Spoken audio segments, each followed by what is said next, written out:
আমাদের জিয়াগঞ্জ থেকে ঈশাপুর, বসন্তপুর এবং ওড়াহাড়ের ঘটনা। প্রথমে ধন্যবাদ জানাতে চাই আমাদের গ্রামের প্রধান, মাননীয় এমএলএ এবং অবশ্যই শ্রদ্ধেয় মুখ্যমন্ত্রী মহাশয়কে, কারণ এমন একটা ঐতিহাসিক রাস্তা তৈরি করার জন্য। এই পথটা শুধু একটা রাস্তা নয়, এটা হলো আমাদের ধৈর্যের পরীক্ষা কেন্দ্র।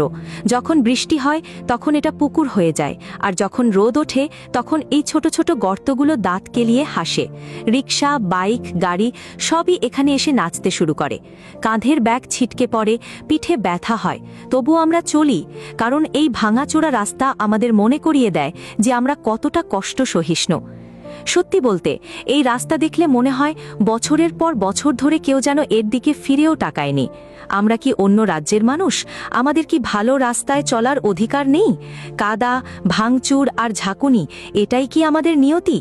তাই হাত জোর করে একটা অনুরোধ, আমাদের জীবনযাত্রা নিয়ে এই খেলা বন্ধ করুন।